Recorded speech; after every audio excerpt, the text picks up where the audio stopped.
I've finished replacing the floor section here. I've welded this in, new piece in here. This is a bit over the spring hanger. I've got new metal in here as well, in the guard, on the inner guard. I actually had to put a new panel all the way along here. I've straightened the floor. It was originally bowed up about 7 mils. In addition to that, on this rear corner it had actually dropped down because of the rust in the corner of the car here. It had no support holding this side of the body up. So before I welded it, I made sure that it was in the proper position by putting the rear guard on here, making sure the alignment was right, and then welding it together so it actually now sits properly when you put the tyre door in, and it sits at the proper angles and the proper gaps. On the rear here there's a new piece of metal here on the inner guard, new captive nut. I've got a new piece of metal to weld in here. That's also on the inner panel, and I've made up a section to go as the outer panel. I won't weld those in,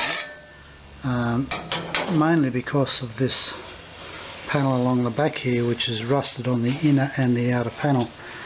I've got to replace that, and also on this other side, this has had a repair at some stage in its life. It's rusted out, it's got bog in there and weld, so all of this will actually have to be cut out. I'll cut that out, repair the inner sill on that, then this, and then I'll put the outer sills on over the top. So there's a fair bit of work to do yet.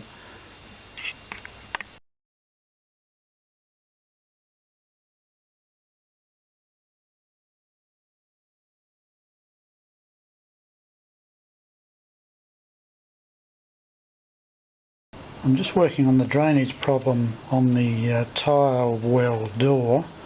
There were no seals in here, and what happens is that water comes down here, runs down into the boot section, and I'm not sure which holes are the original holes. I think it's probably at least that hole there, maybe that hole, and this one, the additional one's been punched in.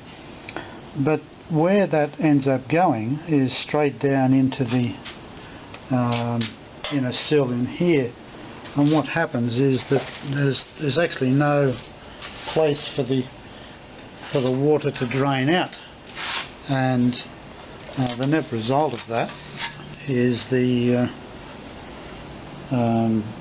result here, where the sill is actually rusted out from the inside because water just runs down in.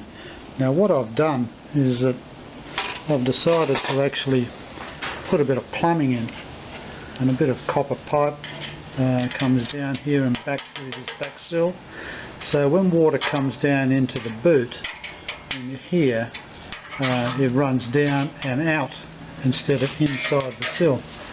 Now I've actually welded up one of the holes there, and there were a couple of holes punched here, but I've now silver soldered a copper pipe in here, so water coming into the boot can now go down and out, but not in the panel. So I'm hoping this will actually prevent the rust from building up in this inner panel.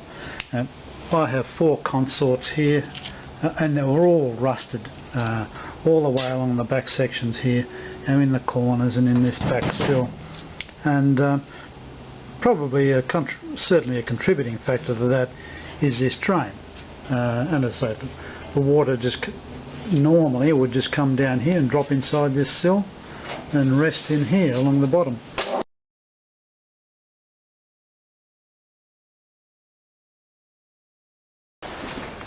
This is the rear section where I've actually now been able to make new panels on the inside.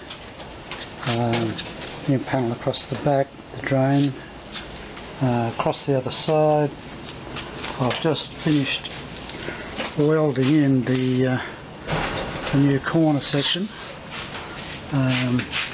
It's gone in reasonably well. I'll lead fill the sections here and probably down the bottom section here. I've made up the corresponding section for the other side. That will weld in that side. But what I'll do first is to make this rear section along here. I'll weld it this side and then tack it along the bottom, and then finally weld in the corner. I think it's a bit easier to measure it up and cut and weld it that way. So this is the old section. I'll make up a new section to suit. Obviously take a bit to make the curves and all the other things, but shouldn't be a problem if I make patterns. I've already put the boot in, strapped the car around to get the right alignment. I've put spaces in each side of the boot so I've got the right gaps. The tyre door, when it comes to make up this section, I'll make the bottom to suit the shape of the door. So hopefully by the time I weld everything in, everything will fit. The doors will fit, the gaps will be pretty all right.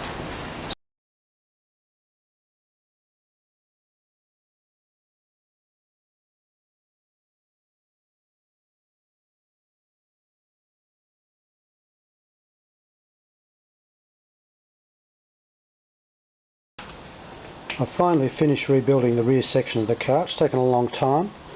I've made inner, outer sills, new corners and so on, a new floor section in the boot, and I've finally finished welding the sections in. This is the corner section on the passenger side, new panel right across the rear end of the car,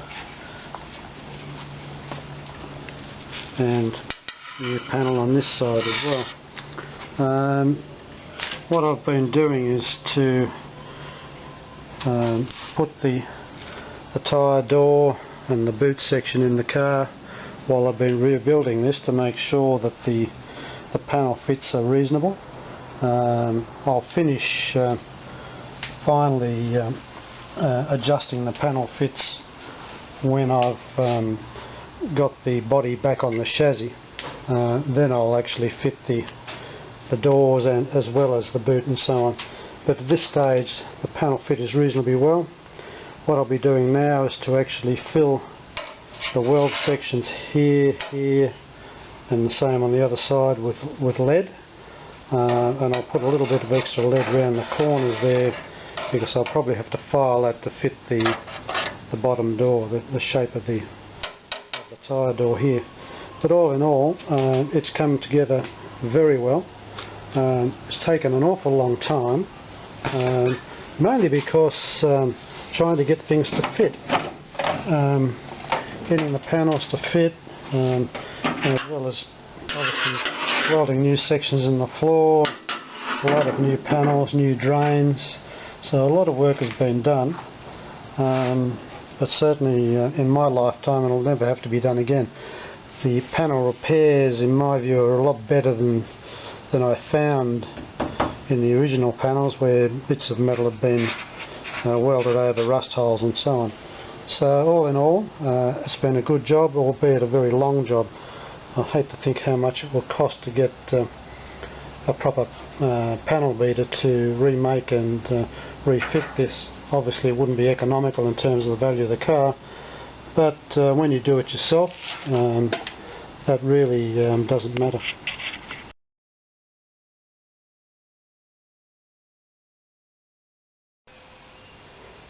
The rear section's now finished. The lead wiping has just been completed. I've filled the welds and some of the depressions around the bottom here. Put a little bit of extra lead in here around the edge. which will be used for fitting the tyre door. The other side is the same. I've put additional lead in around here to get a better fit on the tyre door, and I'll finish that off when I'm ready to actually install the doors. Lead wiping's finished here, so basically now it's a good solid rear end, and I'm ready to progress on to the next piece of cut and weld.